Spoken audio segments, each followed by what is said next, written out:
అందరికీ నమస్కారం అండి. మన భగవాన్ శ్రీకృష్ణ ఛానల్కి స్వాగతం. ఈరోజు విజయదశమి. ఈ వీడియో కనకదుర్గాదేవి చరిత్ర. మనకు విజయదశమి అంటే అమ్మవారికి ముఖ్యంగా జరుపుకునే ఒక దసరా పండుగ అని చెప్పవచ్చండి. ఈ కథను విన్నవారికి ఎలాంటి కష్టాలు లేకుండా బాధల్ని దరిచేరనివ్వకుండా చేస్తుంది ఆ భవానీమాత.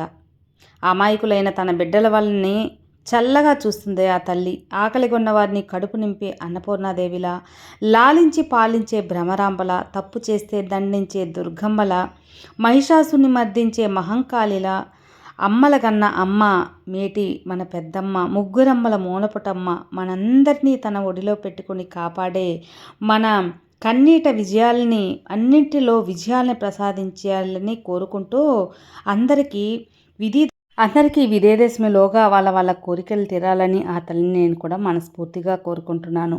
మీ యొక్క సంకల్పాన్ని మనసులో తలుచుకొని ఆ తల్లిని మనసారా వేడుకోండి. తప్పకుండా మీ కోరికలు తీరుతాయి. ఇక ఆలస్యం చేయకుండా అమ్మవారి కథను వినడం ఆరంభిద్దామా? ఒకప్పుడు నైమిషారణ్యంలో సౌనకుడు మొదలైన మహామునులతో దీర్ఘ సత్రాయోగం చేస్తున్నప్పుడు వారికి వ్యాసుడు శిష్యుడు అయిన రోమ మహర్షణుడు కుమారుడైన సూత మహర్షి ఇలా చెప్పాడు. వాళ్లతో సూత మహర్షి భవానీ చరిత్రను ఇలా చెప్పసాగారు. మునులారా, సృష్టి స్థితి లయకారకులైన బ్రహ్మ విష్ణు మహేశ్వరులు దైవాలలో ఉత్తములు. సృష్టికర్త అయిన బ్రహ్మ కంటే స్థితికర్త అయిన విష్ణువు గొప్ప. విష్ణువు కంటే ప్రణవ స్వరూపుడు ఓంకారుడు అయిన పరమేశ్వరుడు గొప్ప. ఓంకార స్వరూపుడు శివుడు అర్ధాంగి అమ్మ జగదాంబ. ఈమె ఈ సర్వ జగత్తుకి మాత కావున ఈమె జగన్మాతగా ప్రసిద్ధికెక్కింది. అందుకే జగదాంబను భవానీదేవి, శ్రీదేవి, మహాలక్ష్మి, చండి, దుర్గా, మహాశక్తి అనే పేర్లతో కూడా ఆరాధిస్తుంటారు. భవానీ మహిమలకు మహిషాసుర మర్దిని నిదర్శనం. సూత మహర్షి భవానీ అంటే ఎవరు అనగానే ఆమె ఆవిర్భావం ఎలా జరిగింది, శివానిగా ఎట్లా పరిగణించింది, మా ఈ సందేహాలను తీర్చి మమ్మల్ని సంతృప్తి చేయవలసిందిగా కోరారు సౌనికాది మహామునులు. సూత మహర్షి అభ్యర్థించాడు. వాళ్ళ కోరిక మేరకు ఇలా చెప్పసాగారు మహర్షి. పూర్వం ఒకనాడు సృష్టికర్త అయిన బ్రహ్మ సంధ్య అనే అతిలోక సౌందర్యవతిని సృష్టించాడు. బ్రహ్మ తనను తాను మర్చిపోయి ఆమె అందానికి ముగ్ధుడై ఆమె వెంటపడ్డాడు. ఇది తప్పు అని ఎంతమంది వాదిస్తున్నా కూడా వినలేదు. అంతటా ఈ ఉపద్రం నుండి బ్రహ్మను కాపాడాలి అని దేవతలంతా కలిసి కైలాసానికి పోయి పరమేశ్వరుడితో మొరపెట్టుకున్నారు. అంతటా పరమేశ్వరుడు బ్రహ్మ దగ్గర వచ్చి బ్రహ్మని విధిని సృష్టించవరకే, అది మరచి వావి వరుసలు కూడా గణింపకుండా మహో అంధకారంలో చిక్కుకొని నీ ఉనికిని అపహాస్యం చేసుకుంటున్నావు. నీ పని నిలిపేసి తిరిగి వెళ్ళమని పరమేశ్వరుడు చెప్తాడు. అది శంకరుడు అయిన పరమేశ్వరుని ఆజ్ఞను కాదనలేక తిరిగి తన సత్యలోకానికి వెళ్ళిపోయాడు బ్రహ్మ జరిగిన దానికి ఎంతో సిగ్గుపడ్డాడు. శివుడిని ఎలాగైనా పరాభవించాలి, ఆయనను ఎలాగైనా సరే మోహంలో ఉండేలా చేయాలి అని నిర్ణయించుకున్నాడు. తగిన సమయం కోసం వేచి చూస్తూ ఉన్నాడు బ్రహ్మ.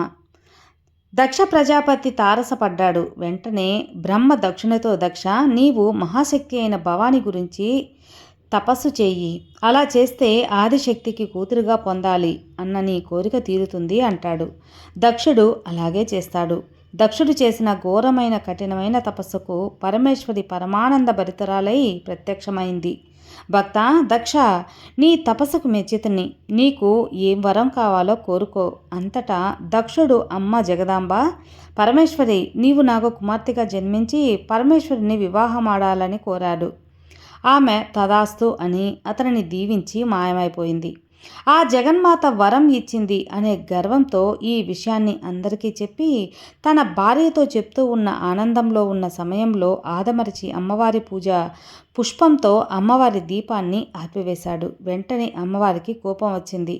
తన పూజా పుష్పాన్ని అగ్నికి ఆహుతి చేసినందుకు నిరసనగా దక్షుని చెంతన యోగాగ్నిలో దగ్ధం అవుతానని, నీ ఇంట ఎక్కువ కాలం ఉండను అని శపించింది. తర్వాత దక్షుని కుమారునిగా జన్మించి అమ్మవారిని సతి అనే నామకరణం చేశారు.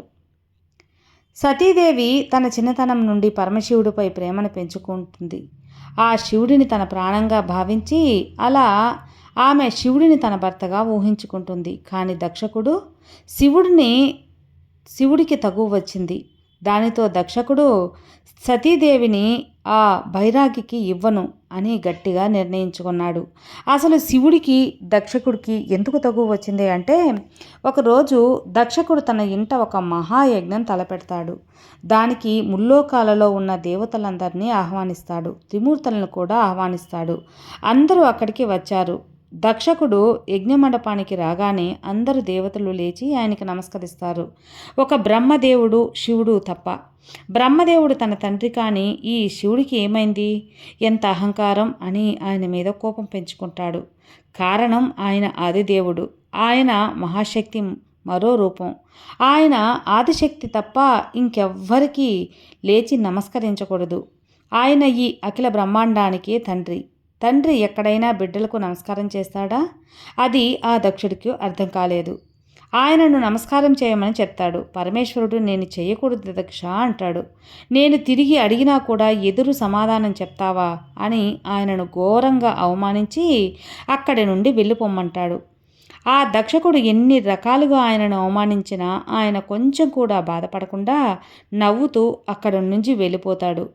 శివుడు లేని ఈ యజ్ఞం వృధా అని బ్రహ్మ, విష్ణువు, మిగతా దేవతలు, ఎంతోమంది ఋషులు, మునులు అక్కడి నుండి వెళ్ళిపోతారు. తన యజ్ఞం పరమశివుడు వల్ల విఫలమయ్యింది అని శివునిపై కోపం పెంచుకుంటాడు దక్షకుడు. అందుకే తన కుమార్తెని వేరే వారికి ఇచ్చి వివాహం చేయాలని అనుకుంటాడు. ఈ విషయానికి సతీదేవి ఎంతో బాధపడుతుంది. శివుణ్ణి కాకుండా వేరొకరిని తన భర్తగా ఊహించుకోలేకపోతుంది. ఒకరోజు దక్షుడు సతీదేవి వివాహం కొరకు ఎంతోమంది స్వయంవరానికి ఆహ్వానించాడు. శివుడిని మాత్రం ఆహ్వానించలేదు. కానీ సతీదేవి కళ్ళు మాత్రం పరమశివుని కోసమే వెతుకుతున్నాయి. అక్కడ శివుడు లేనిది చూసి ఎంతో బాధకు లోనవుతుంది తల్లి. సతీదేవి చేతికి వరమాల ఇచ్చాడు. తాను కోరిన వరుని మెడలో వరమాల వేయమని చెప్పారు. ఆమె బాధతో దాన్ని తీసుకొని అడుగులో అడుగు వేసుకొని ఎవరి మెడలో వేయకుండా ఒక చోటులో నిలబడుకొని మనసులో పరమశివుణ్ణి ధ్యానిస్తూ, నేను గనక తమరిని ప్రాణంగా ప్రాణాతి ప్రాణంగా ప్రేమించింది నిజమే అయితే, నేను నిజంగా మనస్ఫూర్తిగా నిష్కల్పంగా భక్తి శ్రద్ధలతో తమన్ని పూజించింది నిజమే అయితే, నేను వేసే ఈ వరమాల మీ మెడలో పడాలి. కాదని ఇంకెవరి మెడలో పడినా నేను ఆ మరుక్షణమే నా ప్రాణాలను విడుస్తాను పరమేశ్వరా అని ఆయనను తలుచుకొని ఆ వరమాలను పైకి విసురుతుంది. ఆ వరమాల వాయువేగానికి వెళ్ళి ఆ కైలాసంలో ఉన్న పరమేశ్వరుడి మెడలో వెళ్ళి పడుతుంది. పరమశివుడు అక్కడికి వచ్చి ఆమెను వివాహం చేసుకుంటాడు. ఆమెకు కళ్ళల్లో నుండి ఆనంద బాష్పాలు. వాళ్ళ వివాహం చూడడానికి చెప్పటానికి నోటిలో మాటలు లేవు. అంత అద్భుతంగా జరిగింది. దక్షుడు తన ఎంత చెప్పినా వినకుండా సతీదేవి శివుడిని పరిణయం ఆడిందే అని ఆమెపై ఎంతో కోపం పెంచుకుంటాడు. నువ్వు ఇంకా నా కూతురివి కావు, నీకు ఈ ఇంటికి వచ్చేందుకు ఎలాంటి అధికారమో లేదు, వెళ్ళిపో అని అక్కడి నుండి పంపించేస్తాడు కూతురిని. ఆమె తండ్రి అన్న మాటలకు ఏడుస్తూ శివుడిని వెంట కైలాసానికి బయలుదేరుతుంది. అక్కడ ఆమె పరమశివుడితో ఎంతో సంతోషంగా ఉంటుంది. నిత్యం పరమశివుడి ధ్యానంలో ఉంటాడు. ఆయనకు పాదాలకు పూలతో పూజలు చేస్తూ ఆయన ధ్యానంలో నుండి తిరిగి వచ్చే వరకు ఆయనను సేవలు చేసుకుంటూ ఉంటుంది ఆ తల్లి. ఆమె ఒకరోజు ఒక రాజు కూతురు అయినా సర్వసాధారణమైన స్త్రీ వలె ఉంటుంది. ఆమె సాధారణమైన స్త్రీలు ఏ బట్టలు అయితే ధరిస్తారో ఆమె కూడా అలాంటి నారచీరలు ధరిస్తూ ఉంటుంది. ఎలాంటి నగలు అలంకారంలో చేసుకోదు. ఎలాగంటే రామాయణంలో సీతాదేవి రాముని అడవులకు వెళ్తే ఎలా ఉంటుందో అచ్చం అలాగే అన్నమాట. ఎవరైనా అడిగితే నా భర్తకు లేని అలంకారం నాకెందుకు అని చెప్తుంది. ఆమె తన నుదుటిన కుంకుమతో పెద్ద బొట్టు పెట్టుకుని, కారణం ఏమిటంటే పెళ్ళైన ఆడవాళ్ళకి బొట్టు ఎంత పెద్దదిగా ఉంటే తమ భర్తకు అంత ఆయుష్ ఉన్నట్లు అని అర్థం. ఇలాగా ఎంత ఆనందంగా ఉన్నా ఆమెకు తన తల్లిదండ్రులను చూడాలని అనిపిస్తూనే ఉంటుంది. వాళ్ళ కోసం బాధపడుతూ ఉంటుంది. శివుడు ఎప్పుడూ ఆమెను బాధపడకు అని ఓదార్చేవాడు. ఒకనాడు అనుకోకుండా దక్షుడు ఒక మహాయజ్ఞం చేస్తాడు. తన ఇంట్లో ఆ యజ్ఞానికి అందరినీ ఆహ్వానిస్తాడు, ఒక పరమశివుణ్ణి తప్ప. పరమశివుణ్ణి ఆహ్వానించకపోవడంతో బ్రహ్మదేవుడు, శ్రీ మహావిష్ణువు ఇద్దరూ రానని చెప్పేస్తారు. ఈ విషయం సతీదేవికి, ఇంతలో అక్కడికి వచ్చిన నారదుడికి వస్తారు. నారాయణ నారాయణ అంటూ శివుని దగ్గరకు వెళ్తాడు. పరమశివుని భక్తితో నమస్కారం చేసి శివుడికి దక్షుని యజ్ఞం గురించి చెప్తాడు. మీరు వెళ్ళడం లేదా పరమశివ అని అడుగుతాడు. నాకు ఎలాంటి ఆహ్వానము రాలేదు. ఆహ్వానం రాకుండా నేను ఎలా వెళ్ళగలనారదా అని చెప్పగానే, సరే స్వామి, మీరు అనుమతిస్తే నేను బయలుదేరుతాను అని నారదుడు అక్కడ నుండి బయలుదేరుతాడు. అప్పుడే ఎదురుగా సతీదేవి వస్తుంది. ఆమె కూడా చెప్పాలి కదా అని ఆమెకు నమస్కారం చేస్తాడు. ప్రణామాలు దేవర్షి అని తిరిగి నమస్కారం చేస్తుంది సతీదేవి. ఆయన ఆమెకు, అమ్మ, మీకు ఈ విషయం తెలుసా? మీ నాన్నగారు ఒక మహాయజ్ఞం చేపట్టాడు. మీకు తెలుసా తల్లి? ఆ విషయాన్ని ఆమె ఎంతో సంతోషంగా, అవునా అవునా నారదా? అవును తల్లి, ఇప్పుడే పరమశివునికి కూడా చెప్పాను. సరే తల్లి, ఇక నేను బయలుదేరుతాను అని ఆమెకు నమస్కారం చేసి అక్కడి నుంచి నారాయణ నారాయణ అంటూ వెళ్ళిపోతాడు నారదుడు. ఈమె ఎంతో ఆనందంగా వెళ్ళి మహాదేవునితో చెప్పి, స్వామి, మనం కూడా వెళ్దాం స్వామి అంటుంది. దానికి శివుడు, వద్దు దేవి, మీ నాన్నగారు మనల్ని పిలవలేదు. ఎప్పుడు పిలవని పేరంటానికి వెళ్ళకూడదు. అలా వెళ్తే అవమానాలే జరుగుతాయి. మన వాళ్ళు చేసే కార్యక్రమాలను మనల్ని పిలవటం ఏంటి? మనం వెళ్దాం స్వామి అంటుంది దేవి. వద్దు దేవి అంటాడు. ఆమె బాధతో అలుగుతుంది. అది చూసి శివుడు ఆమె దగ్గరకు వస్తాడు. ఆమె గడ్డాన్ని పట్టుకొని, అలా కాదు దేవి, నేను మీ మాటలను వినను స్వామి అని మొహమాటంగా అటు మొహం తిప్పుకుంటుంది. సరే సరే, నువ్వు వెళ్ళు, నేను మాత్రం రాను. నన్ను రమ్మని బలవంతం కూడా చేయకు అంటాడు పరమశివుడు. నీవు అక్కడ ఏమైనా అనిపిస్తే నన్ను ఒంటరిగా వెంటనే పిలువు అని చెప్తాడు. ఆమె సరే స్వామి అని ఆనందంగా వాళ్ళ నాన్నగారు యజ్ఞం చేస్తున్న చోటుకి వెళ్తుంది. దక్షుడు సతీదేవిని చూసి కూడా చూడనట్లుగా ప్రవర్తిస్తాడు. అక్కడ ఉన్న వాళ్ళను, అమ్మా, ఆమెను చూసి ఆనందంగా ఆమెతో మాట్లాడటానికి వెళ్తుంది. కానీ దక్షుడు చెప్పేసరికి ఆగిపోతుంది. అక్కడ అందరూ కొత్త కొత్త దుస్తులతో తలా మెరిసిపోయే బంగారు నగలతో మెరుస్తూ ఉంటారు. కానీ ఈమె మాత్రం చాలా సాధారణంగా అలాగే ఉంటుంది. తన మిగతా అక్కల చెల్లెలు కూడా చాలా అందంగా అలంకరించుకుంటారు. ఆమె ఒక సాధారణమైన స్త్రీ వలె కొంచెం హేళన చేస్తూ నవ్వుతూ ఉంటారు అందరూ. ఆమె అదేమీ పట్టించుకోకుండా, ఇవంతా నా భర్త కాలి బూడిదతో సమానం అనుకొని అక్కడి నుండి వాళ్ళ నాన్న దగ్గరికి వెళ్తుంది. నాన్న అని పిలుస్తుంది దక్షుణ్ణి. దానికి ఆయన, ఎవరు? నీకు తండ్రి? నాకు నువ్వు కూతురివి కావు. ఎప్పుడైతే నేను చెప్పిన పెళ్లి కాదు అని ఆ బైరాగిని పెళ్లి చేసుకున్నావో అప్పుడే నువ్వు చచ్చిపోయావు. అయినా ఆ బూడిద పూసుకొని శ్మశానంలో తిరిగే వాడి దగ్గర ఏముంది? నేను చెప్పిన వారికి కాకుండా వెళ్ళి అతనిని పెళ్లి చేసుకున్నావు. అయినా ఆ బిచ్చగాడు దగ్గర ఏముంది అని అంటాడు.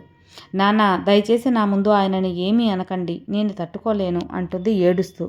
ఇంకా అంటాను, ఏం చేస్తావు అని ఇంకా ఎక్కువగా తిడుతూ ఉంటాడు దక్షకుడు. కైలాసంలో పరమశివునికి ఏదో మనసు కీడుగా అనిపిస్తూ ఉంటుంది. అక్కడ సతీదేవికి భర్తను నానా రకాలుగా అవమానించేసరికి స్వామి ముందే చెప్పారు, పిలవని పేరంటానికి వెళ్ళకూడదు అని. ఆయన మాట వినకుండా వచ్చాను. ఆయన మాట కాదని వచ్చినందుకు తగిన శాస్త్ర జరిగింది. నా భర్త ఇన్ని మాటలు అన్నాక నేను బ్రతికి ఉన్నా ఏం ప్రయోజనం అని పరమేశ్వర అని తనను తాను అగ్నికి ఆహుతి చేసుకుంటుంది. దానికి శివుడు సతీ అని బాధతో గట్టిగా అరుస్తాడు. సతీదేవి చనిపోవడంతో పరమశివునికి గుండు పగిలేంత బాధ కలుగుతుంది. అలా జరగటానికి కారణమైన దక్షుడిపై కోపం వస్తుంది. పరమశివుడు కోపంతో భయంకరమైన తాండవం చేస్తాడు. ఆ తాండవానికి ముల్లోకాలు దద్దరిల్లిపోతాయి. సముద్రాలు ఉప్పొంగుతాయి. అగ్ని పర్వతాలు పేలిపోతాయి. భయంకరంగా తాండవం చేస్తూ తన జటాజూటం నుండి ఒక వెంట్రుకను తీసి నేలపై వేస్తాడు. దాని నుండి అత్యంత భయంకరమైన వీరభద్రుడు కూడా వస్తాడు. వెళ్ళు వీరభద్ర, అక్కడ యజ్ఞం నాశనం చెయ్యి అంటాడు. వీరభద్రుడు చాలా భయంకరంగా కళ్ళు ఎర్రగా నిప్పులు కక్కుతూ దక్షునుడి యజ్ఞాన్ని వెళ్ళి అక్కడ అంతా నాశనం చేస్తాడు. అడ్డు వచ్చిన వాళ్ళను నరికి చంపేస్తాడు. అప్పుడే వచ్చిన దక్షకుణ్ణి క్షణకాలంలో అతని తల నరికి దానిని యజ్ఞగుండంలో వేసేసి అక్కడి నుండి మాయమైపోతాడు. అప్పుడు అక్కడికి బాధగా శివుడు వచ్చి చనిపోయిన సతీదేవిని ఎత్తుకుని తన గుండెలకు హత్తుకొని ఏడుస్తాడు. సతీ, నాకు ఇప్పటి వరకు ఎవరూ లేరు, ఇప్పుడు నువ్వు కూడా నన్ను వదిలి వెళ్ళిపోయావా అని గట్టిగా ఏడుస్తూ ఆమె భుజాన్ని ఎత్తుకుని వెళ్తూ ఉంటాడు. అక్కడే భర్త కోసం ఏడుస్తున్న దక్షుడు భార్య ప్రతిభిక్ష పెట్టమని ఆయన కాళ్ళు పట్టుకొని ఏడుస్తుంది. అప్పుడు పరమశివుడు కనుకరించి అతనిని ఒక మేకతలను పెట్టి తిరిగి ప్రాణాలు పోస్తాడు. తర్వాత దక్షుడు అతని అహంకారం పోయి జరిగిన దానికి పరమశివుణ్ణి క్షమించమని అడిగి, స్వామి ఆదిదేవా అని కాళ్ళపై పడతాడు. పరమశివుడు అతన్ని క్షమించి సతీదేవి శవాన్ని ఎత్తుకుని ముల్లోకాలు తిరుగుతూ ఉంటాడు. అలా సంవత్సరాలు గడుస్తున్నా కూడా అలా ఎత్తుకొని ఏడుస్తూ తిరుగుతూనే ఉంటాడు. దేవతలందరూ శివుణ్ణి అలా చూడలేక మహావిష్ణువుతో మొరపెట్టుకుంటాడు. శ్రీ మహావిష్ణువు తన సుదర్శన చక్రంతో ఆమె శరీరాన్ని ముక్కల ముక్కలుగా చేస్తాడు. అలా ఆమె శరీర భాగాలు పడిన చోట్లల్లా ఒక దివ్య శక్తిపీఠాలుగా ఏర్పడతాయి. అవే మన భూమి మీద ఉన్న అష్టదశ శక్తిపీఠాలు. అవి పడిన చోట మహాపుణ్యక్షేత్రాలుగా ఏర్పడ్డాయి. అవేంటి అంటే శాంకారి శ్రీలంక దేశంలో, కామాక్షి కాంచీపురం తమిళనాడులో, శృంఖల ప్రద్యుమ్న నగరం పశ్చిమ బెంగాల్ కలకత్తాలో, చాముండి క్రౌచపట్టణం మైసూరు కర్ణాటకలో, జోగులాంబ అలంపూర్ తెలంగాణ కర్నూలులో, తుంగభద్ర నది దగ్గరలో, భ్రమరాంబిక శ్రీశైలం, మహాలక్ష్మీదేవి కొల్హాపూర్ మహారాష్ట్ర, ఏకవీరిక నాదేండ మహారాష్ట్ర, మహాకాళి ఉజ్జయిని మధ్యప్రదేశ్, పురుహూతిక పిఠాపురం ఆంధ్రప్రదేశ్, గిరిజ ఓడ్వా ఒరిస్సా, మాణిక్యాంబ ద్రాక్షారామం కామరూపిక హరిక్షేత్రం గోహతి అస్సాం, మాధవేశ్వరి ప్రయాగ ఉత్తరప్రదేశ్, వైష్ణవి జ్వాలాక్షేత్రం హిమాచల్ ప్రదేశ్, మంగళగౌరి గయా బీహార్, విశాలాక్షి వారణాసి ఉత్తరప్రదేశ్, సరస్వతి జమ్మూ కాశ్మీర్. ఇలా అమ్మవారి శక్తిపీఠాలుగా విభజింపబడి మనకు పుణ్యక్షేత్రాలుగా ఏర్పడి ఉన్నాయి. ఈ అమ్మవారి కథలు విన్నవారికి ఎంతో పుణ్యం కలగాలని మనస్ఫూర్తిగా కోరుకుంటున్నాను. అంతేకాకుండా మనకు ఈ శక్తిపీఠాలని ఏ ఒక్క శక్తిపీఠాన్ని మనకు దర్శించినా అతి శక్తివంతంగా మనకు అమ్మవారి అనుగ్రహం ఉంటుంది. అందులో దసరా నవరాత్రుల్లో ఏ ఒక్క శక్తిపీఠాన్ని దర్శించినా కూడా చాలా మంచిది. ఇంతవరకు ఈ కథను విన్నవారికి అందరికీ నా నమస్కారాలు. మరో మంచి వీడియోతో మళ్ళీ కలుద్దాం. సర్వే జనా సుఖినో భవంతు.